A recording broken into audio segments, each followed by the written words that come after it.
ഈ ഒരു വീഡിയോയിൽ നമ്മൾ നോക്കാൻ പോകുന്നത് ഇപ്പം 20,000 രൂപയ്ക്ക് താഴെ മേടിക്കാൻ പറ്റിയിട്ടുള്ള മികച്ച ചില ഫോണുകളെ കുറിച്ചിട്ടാണ്. 15,000 രൂപയുടെയും 20,000 രൂപയുടെയും ഇടയിൽ ഓരോരോ പ്രൈസ് സെഗ്മെന്റിൽ കൺസിഡർ ചെയ്യാൻ പറ്റിയിട്ടുള്ള ചില ഫോണുകളെ കുറിച്ചിട്ടാണ് നമ്മൾ പറയുന്നത്. പിന്നെ ഇതേ ടോപ്പിക്കിൽ നമ്മൾ ഇടയ്ക്കിടയ്ക്ക് വീഡിയോസ് ചെയ്യാറുണ്ട്. അപ്പം ഇതേ ടോപ്പിക്കിൽ നമ്മൾ വീണ്ടും വീഡിയോ ചെയ്യുകയാണെന്നുണ്ടെങ്കിൽ ആ ഒരു വീഡിയോയുടെ ലിങ്ക് താഴെ ഡിസ്ക്രിപ്ഷനിലും അതുപോലെ തന്നെ കമൻറ്റ് ബോക്സിലും കൊടുക്കുന്നതായിരിക്കും. അപ്പോൾ താഴെ ഡിസ്ക്രിപ്ഷനിലും അതുപോലെ തന്നെ കമൻറ്റ് ബോക്സിലും വേറെ വീഡിയോയുടെ ലിങ്ക് ഉണ്ടെന്നുണ്ടെങ്കിൽ അത് കാണുന്നതായിരിക്കും നല്ലത്. കാരണം അതായിരിക്കും ലേറ്റസ്റ്റ് ആയിട്ടുള്ള വീഡിയോ തുടങ്ങുന്നതിന് മുമ്പ് പറയാനുള്ള ഒരു കാര്യം എന്താ വെച്ചാൽ, നിങ്ങൾ ടെക് വാർത്തകൾ ഫോളോ ചെയ്യാൻ താല്പര്യമുള്ളവരാണെന്നുണ്ടെങ്കിൽ നമ്മുടെ വാട്സപ്പ് ചാനലിലോ അല്ലാന്നുണ്ടെങ്കിൽ ടെലഗ്രാം ചാനലിലോ ജോയിൻ ചെയ്യാവുന്നതാണ്. താഴെ ഡിസ്ക്രിപ്ഷനിലും അതുപോലെ തന്നെ കമൻറ്റ് ബോക്സിലും നമ്മുടെ വാട്സപ്പ് ചാനലിൻ്റെയും അതുപോലെ തന്നെ ടെലഗ്രാം ചാനലിൻ്റെയൊക്കെ ലിങ്കും കാര്യങ്ങളൊക്കെ കൊടുക്കുന്നുണ്ട്. അവിടെ റെഗുലർ ആയിട്ടുള്ള ടെക് അപ്ഡേറ്റ്സും കാര്യങ്ങളൊക്കെ ലഭിക്കുന്നതായിരിക്കും. ആദ്യം നിങ്ങളുടെ ബഡ്ജറ്റ് കുറവാണ്, 14,000-15,000 രൂപ പ്രൈസ് റേഞ്ചിലൊക്കെ ആണെന്നുണ്ടെങ്കിൽ മോട്ടോ G54 5G എന്ന സ്മാർട്ട് ഫോൺ 14,000 രൂപ പ്രൈസ് റേഞ്ചിൽ കൺസിഡർ ചെയ്യാവുന്നതാണ്. ഇതിൽ LCD പാനലാണ് വരുന്നത്. പിന്നെ punch hole design 120 Hz refresh rate കൊടുത്തിട്ടുണ്ട്. മീഡിയാടെക് ഡിമെൻസിറ്റി 7020 എന്ന പ്രോസസ്സറാണ് വരുന്നത്. 14 5G ബാൻഡ്സ് വരുന്നുണ്ട്. 50+8 mega pixel dual camera setup വരുന്നുണ്ട്. മെയിൻ ക്യാമറ സെൻസറിൽ OISന്റെ സപ്പോർട്ടും കാര്യങ്ങൾ കൊടുത്തിട്ടുണ്ട്. 16 മെഗാ പിക്സൽ സെൽഫി ക്യാമറയും കൊടുത്തിട്ടുണ്ട്. പിന്നെ 6000 mAh ബാറ്ററിയും 33 വാട്ടിൻ്റെ ഫാസ്റ്റ് ചാർജിങ് സപ്പോർട്ടൊക്കെ ഇതിൽ വരുന്നുണ്ട്. പിന്നെ 14,200 രൂപ പ്രൈസ് റേഞ്ചിൽ ഇപ്പം പോക്കോ X5 എന്നുള്ള സ്മാർട്ട് ഫോൺ ലഭിക്കുന്നുണ്ട്. ഇതിലോട്ട് വരുമ്പോൾ നമുക്ക് LCD ഡിസ്പ്ലേക്ക് പകരം AMOLED ഡിസ്പ്ലേയും കാര്യങ്ങളൊക്കെ ലഭിക്കുന്നുണ്ട്. അതുപോലെ തന്നെ സ്നാപ്ഡ്രാഗൺ 695 എന്നുള്ള പ്രോസസ്സറാണ് കൊടുത്തിരിക്കുന്നത്. പിന്നെ 5000 mAh ബാറ്ററി വരുന്നുള്ളൂ. 33 വാട്ടിൻ്റെ ഫാസ്റ്റ് ചാർജിങ് സപ്പോർട്ടാണ് വരുന്നത്. 48+8+2 മെഗാ പിക്സൽ ട്രിപ്പിൾ ക്യാമറ സെറ്റപ്പും 13 മെഗാ പിക്സൽ സെൽഫി ക്യാമറയും വരുന്നുണ്ട്. പിന്നെ ഏകദേശം ഇതിനടുത്ത് വരുന്ന ഫീച്ചേഴ്സുമായിട്ട് റെഡ്മി നോട്ട് 12 5G എന്ന സ്മാർട്ട് ഫോണും വരുന്നുണ്ട്. പക്ഷേ പ്രോസസ്സറിൽ വ്യത്യാസം വരുന്നുണ്ട്. സ്നാപ്ഡ്രാഗൺ 4 Gen 1 എന്ന പ്രോസസ്സറാണ് വരുന്നത്. പക്ഷേ ബാക്കി ഫീച്ചേഴ്സൊക്കെ സെയിം ആണ്. ആ ഒരു സ്മാർട്ട് ഫോൺ 15,500 രൂപ പ്രൈസ് റേഞ്ചിലും വരുന്നുണ്ട്. പിന്നെ 15,000 രൂപ പ്രൈസ് റേഞ്ചിലൊക്കെ നിങ്ങൾക്ക് റിയൽമിയുടെ ഒരു ഫോൺ വേണമെന്നുണ്ടെങ്കിൽ റിയൽമി നാർസോ 65G എന്ന ഫോൺ കൺസിഡർ ചെയ്യാവുന്നതാണ്.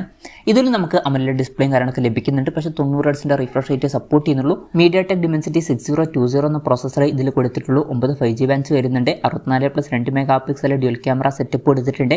16 മെഗാ പിക്സൽ സെൽഫി ക്യാമറ വരുന്നുണ്ട്. 5000 mAh ബാറ്ററി 33 വാട്ടിൻ്റെ ഫാസ്റ്റ് ചാർജിങ് സപ്പോർട്ടൊക്കെ തന്നെയാണ് ഇതിൽ വരുന്നത്. 15,000 രൂപ പ്രൈസ് റേഞ്ചിലാണ് ഈ ഫോൺ വരുന്നത്. പിന്നെ ഇപ്പം 16,000 രൂപ പ്രൈസ് റേഞ്ചിൽ പോക്കോ X6 Neo 5G എന്ന സ്മാർട്ട് ഫോൺ ലോഞ്ച് ചെയ്തിട്ടുണ്ട്. ഇതിലും നമുക്ക് AMOLED display 120 Hz refresh rate കിട്ടുന്നുണ്ട്. പിന്നെ മീഡിയാടെക് ഡിമെൻസിറ്റി 6080 എന്ന പ്രോസസ്സറാണ് വരുന്നത്. 7 5G ബാൻഡ്സ് കൊടുത്തിട്ടുണ്ട്. 108+2 മെഗാ പിക്സൽ ഡ്യുവൽ ക്യാമറ സെറ്റപ്പും 16 മെഗാ പിക്സൽ സെൽഫി ക്യാമറയും വരുന്നുണ്ട്. 5000 mAh ബാറ്ററി 33 വാട്ടിൻ്റെ ഫാസ്റ്റ് ചാർജിങ് സപ്പോർട്ടൊക്കെ തന്നെയാണ് ഇതിൽ വരുന്നത്. 16,000 രൂപ പ്രൈസ് റേഞ്ചിൽ ഈ ഫോൺ അവൈലബിൾ ആണ്. പിന്നെ 16,000 രൂപ പ്രൈസ് റേഞ്ചിൽ വിവോയുടെ ഒരു ഫോൺ വേണമെന്നുണ്ടെങ്കിൽ വിവോ T2 5G എന്ന സ്മാർട്ട് ഫോൺ കൺസിഡർ ചെയ്യാവുന്നതാണ്. ഇതിൽ AMOLED ഡിസ്പ്ലേയും കാര്യങ്ങളൊക്കെ വരുന്നുണ്ട്. പക്ഷേ പഞ്ചോൾ ഡിസൈൻ വരുന്നില്ല. വാട്ടർ ഡ്രോപ്പ് നോച്ച് ഡിസൈനിൻ്റെ നോച്ചേ കൊടുത്തിട്ടുള്ളൂ. 90 Hz റിഫ്രഷ് റേറ്റ് സപ്പോർട്ട് ചെയ്യുന്നുള്ളൂ. പിന്നെ സ്നാപ്ഡ്രാഗൺ 695 എന്നുള്ള പ്രോസസ്സർ കൊടുത്തിട്ടുണ്ട്. 6 5G ബാൻഡ്സ് ആണ് വരുന്നത്. 64+2 mega pixel dual camera setup വരുന്നുണ്ട്. മെയിൻ ക്യാമറ സെൻസറിൽ OISന്റെ സപ്പോർട്ടും കാര്യങ്ങളൊക്കെ വരുന്നുണ്ട്. 16 മെഗാ പിക്സൽ സെൽഫി ക്യാമറയും വരുന്നുണ്ട്. 4500 mAh ബാറ്ററിയും 44 വാട്ടിൻ്റെ ഫാസ്റ്റ് ചാർജിങ് സപ്പോർട്ടൊക്കെ ഇതിൽ കൊടുത്തിട്ടുണ്ട്. ഈ ഒരു സ്മാർട്ട് ഫോൺ 16,000 രൂപ പ്രൈസ് റേഞ്ചിനാണ് വരുന്നത്. പിന്നെ ഇതേ ഫീച്ചേഴ്സുമായിട്ട് iQOO Z7S എന്ന സ്മാർട്ട് ഫോണും വരുന്നുണ്ട്. ആ ഒരു ഫോൺ 17,000 രൂപ പ്രൈസ് റേഞ്ചിനാണ് വരുന്നത്. പിന്നെ ചില ആൾക്കാർക്ക് സാംസങ്ങിൻ്റെ ഒരു ഫോൺ വേണ്ടി വരും. അങ്ങനെയാണെന്നുണ്ടെങ്കിൽ സാംസങ് F34 അല്ലാന്നുണ്ടെങ്കിൽ M34 5G എന്നീ ഫോണുകൾ കൺസിഡർ ചെയ്യാവുന്നതാണ്. ഈ ഫോണുകളിൽ AMOLED ഡിസ്പ്ലേയും കാര്യങ്ങളൊക്കെ വരുന്നുണ്ട്. പക്ഷേ പഞ്ചോൾ ഡിസൈൻ വരുന്നില്ല. വാട്ടർ ഡ്രോപ്പ് നോച്ച് ഡിസൈനിൻ്റെ നോച്ചേ കൊടുത്തിട്ടുള്ളൂ. 120 Hz റിഫ്രഷ് റേറ്റ് സപ്പോർട്ട് ചെയ്യുന്നുണ്ട്. എക്സിനോസിൻ്റെ 1280 എന്ന പ്രോസസ്സറെ കൊടുത്തിട്ടുണ്ട്. 11 5G ബാൻഡ്സ് വരുന്നുണ്ട്. 50+8+2 mega pixel triple camera setup വരുന്നുണ്ട്. മെയിൻ ക്യാമറ സെൻസറിൽ OISന്റെ സപ്പോർട്ടും കാര്യങ്ങളൊക്കെ വരുന്നുണ്ട്. 13 മെഗാ പിക്സൽ സെൽഫി ക്യാമറയും കൊടുത്തിട്ടുണ്ട്. 6000 mAh ബാറ്ററിയും 25 വാട്ടിൻ്റെ ഫാസ്റ്റ് ചാർജിങ് സപ്പോർട്ടും വരുന്നുണ്ട്.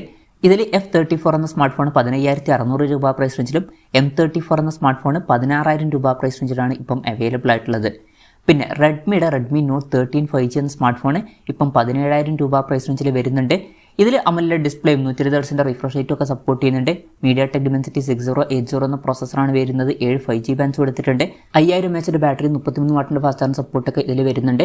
108+8+2 മെഗാ പിക്സൽ ട്രിപ്പിൾ ക്യാമറ സെറ്റപ്പും 16 മെഗാ പിക്സൽ സെൽഫി ക്യാമറയും ഇതിൽ വരുന്നുണ്ട്. പിന്നെ 18,000 രൂപ പ്രൈസ് റേഞ്ചിൽ മോട്ടോ G84 5G എന്ന സ്മാർട്ട് ഫോൺ കൺസിഡർ ചെയ്യാവുന്നതാണ്. ഇതിൽ OLED ഡിസ്പ്ലേയും കാര്യങ്ങളൊക്കെ കൊടുത്തിട്ടുണ്ട്. 120 Hz റിഫ്രഷ് റേറ്റ് സപ്പോർട്ട് ചെയ്യുന്നുണ്ട്. സ്നാപ്ഡ്രാഗൺ 695 എന്നുള്ള പ്രോസസ്സർ കൊടുത്തിട്ടുണ്ട്. 14 5G ബാൻഡ്സ് ആണ് വരുന്നത്. 50+8 mega pixel dual camera setup കൊടുത്തിട്ടുണ്ട്. മെയിൻ ക്യാമറ സെൻസറിൽ OISന്റെ സപ്പോർട്ടും കാര്യങ്ങളൊക്കെ വരുന്നുണ്ട്. 16 മെഗാ പിക്സൽ സെൽഫി ക്യാമറ ആണ് വരുന്നത്. 5000 mAh ബാറ്ററി 33 വാട്ടിൻ്റെ ഫാസ്റ്റ് ചാർജിങ് സപ്പോർട്ടും ഇതിൽ വരുന്നുണ്ട്. 18,000 രൂപ പ്രൈസ് റേഞ്ചിൽ ഈ ഫോൺ അവൈലബിൾ ആണ്.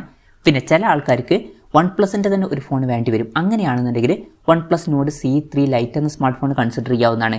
ഇതിൽ LCD ഡിസ്പ്ലേ വരുന്നുള്ളൂ, ആ കാര്യം ശ്രദ്ധിക്കണം. 120 റിഫ്രഷ് റേറ്റ് സപ്പോർട്ട് ചെയ്യുന്നുണ്ട്. സ്നാപ്ഡ്രാഗൺ 695 എന്നുള്ള പ്രോസസ്സർ കൊടുത്തിട്ടുണ്ട്. 9 5G ബാൻഡ്സ് ആണ് വരുന്നത്. 108+2+2 മെഗാ പിക്സൽ ട്രിപ്പിൾ ക്യാമറ സെറ്റപ്പും 16 മെഗാ പിക്സൽ സെൽഫി ക്യാമറയും വരുന്നുണ്ട്. 5000 mAh ബാറ്ററിയും 60 വാട്ടിന്റെ ഫാസ്റ്റ് ചാർജിംഗ് സപ്പോർട്ടും ഇതിൽ കൊടുത്തിട്ടുണ്ട്. 18,000 രൂപ പ്രൈസ് റേഞ്ചിലാണ് ഈ ഫോൺ അവൈലബിൾ ആയിട്ടുള്ളത്.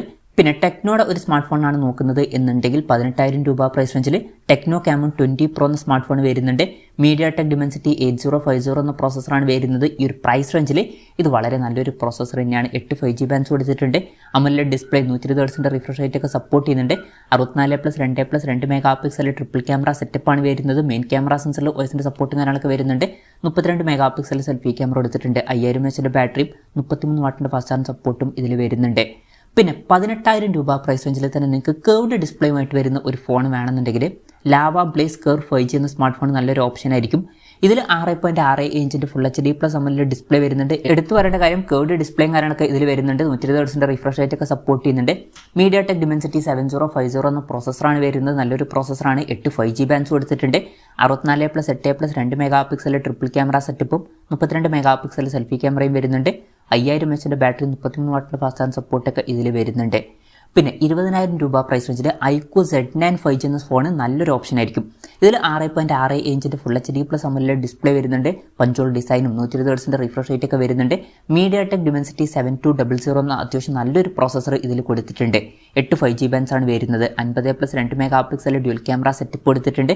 നല്ലൊരു മെയിൻ ക്യാമറ സെൻസർ തന്നെ ഇതിൽ വരുന്നുണ്ട്. Sony IMX882ന്റെ മെയിൻ ക്യാമറ സെൻസറാണ് വരുന്നത്. 16 മെഗാ പിക്സൽ സെൽഫി ക്യാമറയും കൊടുത്തിട്ടുണ്ട്. 5000 mAh ബാറ്ററി 44 വാട്ടിന്റെ ഫാസ്റ്റ് ചാർജിംഗ് സപ്പോർട്ടും ഇതിൽ വരുന്നുണ്ട്. 20,000 രൂപ പ്രൈസ് റേഞ്ചിൽ ഈ ഫോൺ അവൈലബിൾ ആണ്.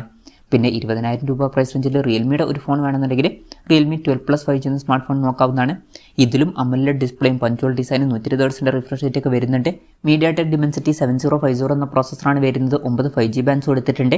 50+8+2 മെഗാ പിക്സൽ ട്രിപ്പിൾ ക്യാമറ സെറ്റപ്പാണ് വരുന്നത്. Sony LYT600 മെയിൻ ക്യാമറ സെൻസറാണ് വരുന്നത്. 16 മെഗാ പിക്സൽ സെൽഫി ക്യാമറയും കൊടുത്തിട്ടുണ്ട്. 5000 mAh ബാറ്ററിയും 60 വാട്ടിന്റെ ഫാസ്റ്റ് ചാർജിംഗ് സപ്പോർട്ടും വരുന്നുണ്ട്. 20,000 രൂപ പ്രൈസ് റേഞ്ചിൽ ഈ ഫോൺ അവൈലബിൾ ആണ്. പിന്നെ പോക്കോയുടെ ഒരു ഫോണൊക്കെയാണ് നിങ്ങൾ ഈ ഒരു പ്രൈസ് റേഞ്ചിൽ നോക്കുന്നത് എന്നുണ്ടെങ്കിൽ പോക്കോ X6 5G എന്ന സ്മാർട്ട് ഫോൺ 20,000 രൂപ പ്രൈസ് റേഞ്ചിൽ വരുന്നുണ്ട്. ഇതിൽ 6.6 ഇഞ്ചിന്റെ ഫുൾ HD+ AMOLED ഡിസ്പ്ലേ വരുന്നുണ്ട്. പഞ്ചോൾ ഡിസൈനും 120 റിഫ്രഷ് റേറ്റ് ഒക്കെ സപ്പോർട്ട് ചെയ്യുന്നുണ്ട്. പിന്നെ 12-bit ഡിസ്പ്ലേ പോലുള്ള ഫീച്ചേഴ്സ് ഒക്കെ വരുന്നുണ്ട്. ഡോൾബി വിഷന്റെ സപ്പോർട്ടും കൊടുത്തിട്ടുണ്ട്. സ്നാപ്ഡ്രാഗൺ 7S Gen 2 എന്ന പ്രോസസ്സറാണ് വരുന്നത്. 64+8+2 mega pixel triple camera setup കൊടുത്തിട്ടുണ്ട്. മെയിൻ ക്യാമറ സെൻസറിൽ OISന്റെ സപ്പോർട്ടും കാര്യങ്ങളൊക്കെ വരുന്നുണ്ട്. ഫ്രണ്ടിൽ 16 മെഗാ പിക്സൽ സെൽഫി ക്യാമറയാണ് വരുന്നത്. 5100 mAh ബാറ്ററിയും 60 വാട്ടിന്റെ ഫാസ്റ്റ് ചാർജിംഗ് സപ്പോർട്ടും വരുന്നുണ്ട്. 20,000 രൂപ പ്രൈസ് റേഞ്ചിൽ ഈ ഒരു ഫോണും അവൈലബിൾ ആണ്. അപ്പം ഇതൊക്കെയാണ് 20,000 രൂപയ്ക്ക് താഴെ കൺസിഡർ ചെയ്യാൻ പറ്റിയിട്ടുള്ള ചില ഫോണുകൾ. ഇതിൽ നിങ്ങൾ ഏത് ഫോൺ സെലക്ട് ചെയ്യും എന്നുള്ള കാര്യം ജസ്റ്റ് ഒന്ന് കമൻറ്റ് ചെയ്യുക. അതുപോലെ തന്നെ ഞാൻ ഇതിന് ഫോണിൽ വിട്ടുപോയിട്ടുണ്ടോ എന്നുള്ള കാര്യം കൂടി ജസ്റ്റ് ഒന്ന് കമൻറ്റ് ചെയ്യുക.